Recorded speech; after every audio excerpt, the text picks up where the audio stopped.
Well, hello again, everybody. Got a phone call from a fellow I went to school with all through, I believe, grade school through high school. Um, and he saw some of my knives posted on Facebook, so he contacted me, and he's asked me to make a couple of knives for him. He's going to give to his sons for Christmas. I'm going to try to get them finished quick because I think they're going to be more around Thanksgiving, which is in a couple of weeks. So I'm going to devote all of my time just to making these two. And what he wants is this semi-skinner pattern in 01 steel with a satin finish. And instead of a micarta handle, what he wants is wood handles of two different kinds. One is going to be this burled maple that I've already treated. And Claro walnut, which is what this block is, and I'm going to slab this out and get them into the solution. It takes a couple of days to treat this stuff to where it's ready to put on the knife. So by the time this is ready, I intend to have these two knives out of heat treatment and ready for their handles. I'm going to kind of speed through these. And stainless steel pins and thong hole liner. So what I've got here is a piece of 1¼ by 1/8 01 oil hardening stock, and it's ground oversize, so they're going to come out just a little fatter than 1/8 of an inch to make a nice healthy deer hunting knife. So I've gone ahead and I ran my scribe around this pattern, so I'm getting ready to jump up to this section of steel that I had the layout blue on and do it again. And I'm essentially just going to be building these knives at the same time, and it shouldn't take me that long.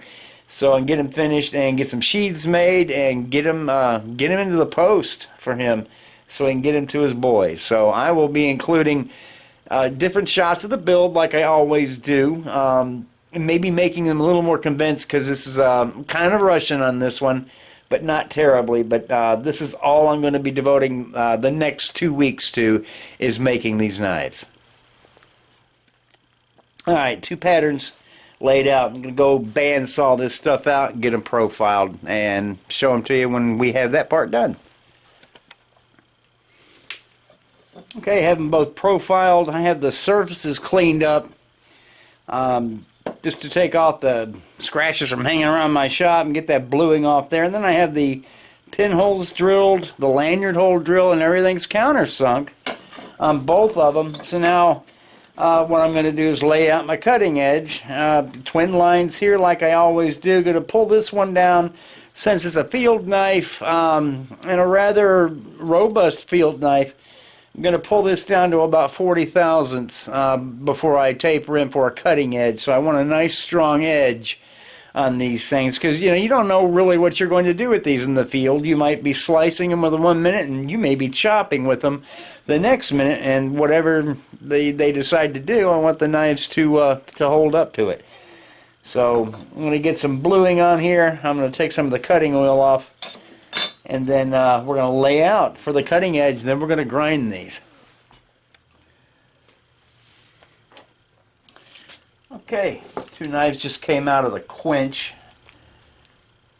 and got most of the oil off these packs. It's still hot. Don't want to get them into the drawer before they cool down too much.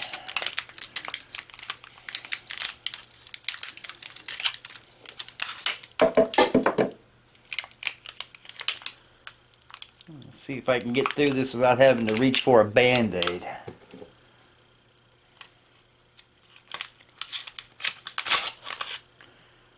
Alright, love how they stay clean in the quench with this foil wrap.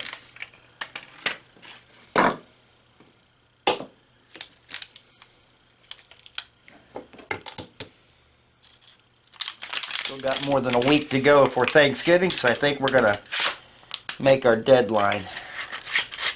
Well, I cut the wrong end off of that pack, so let's see if we can still get it out of there.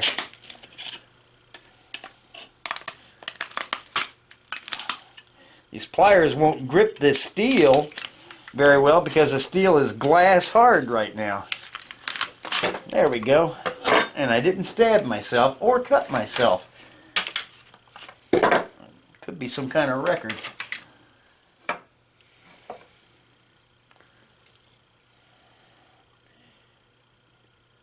Knife stayed nice and straight, and that's the beauty of O1 steel.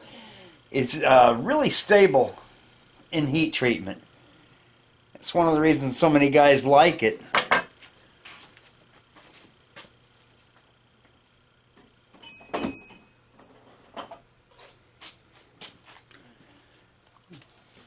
Go with my old tried and true file. Oh yeah. Yeah, that's that telltale little skating sound you want to hear when they come out of hardening.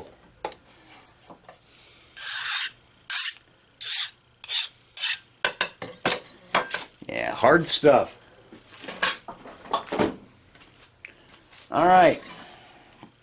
We'll look at them when they come out of the drawer, and they'll be ready to go further on.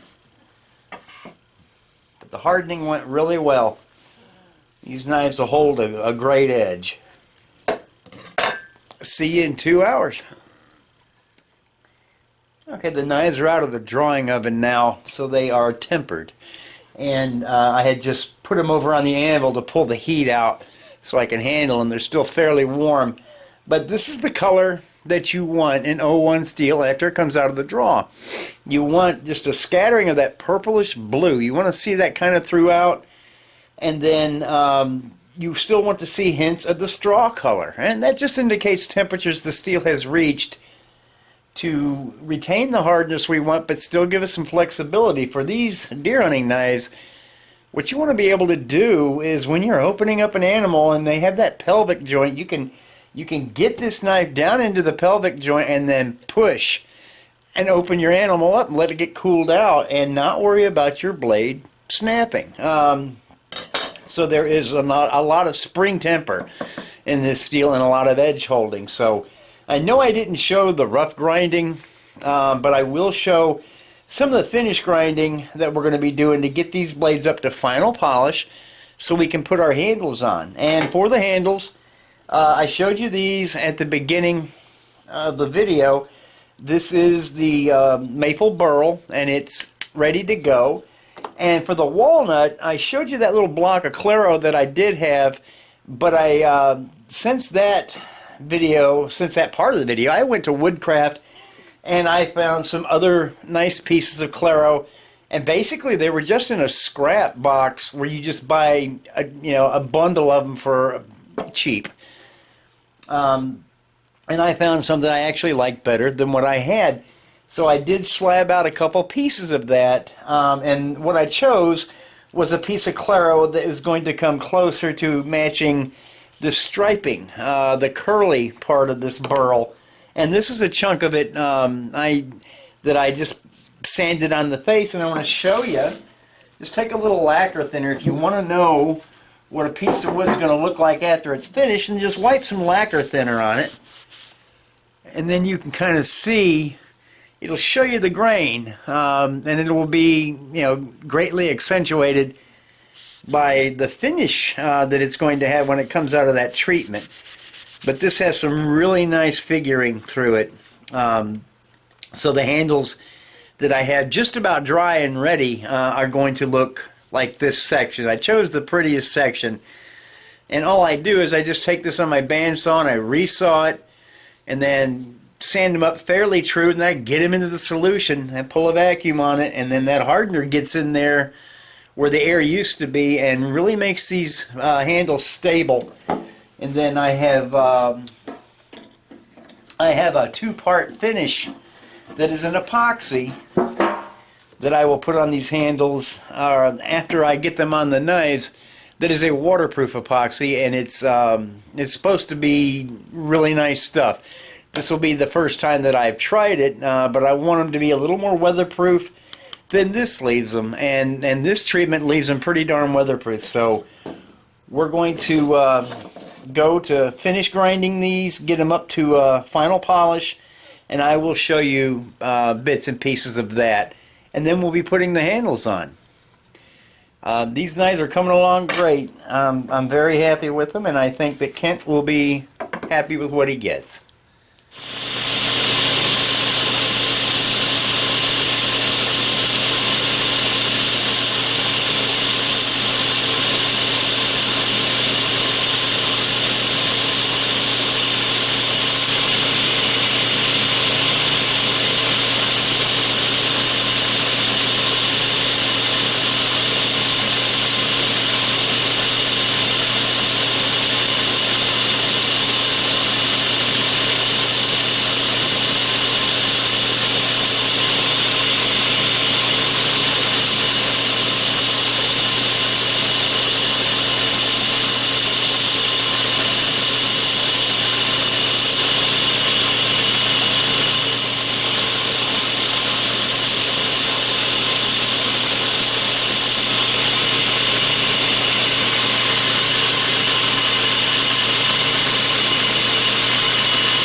Okay, so now we're grinding post heat treat, and we're just getting these up to final finish. So when I grind post heat treat, for one, I slow the belt speed way down.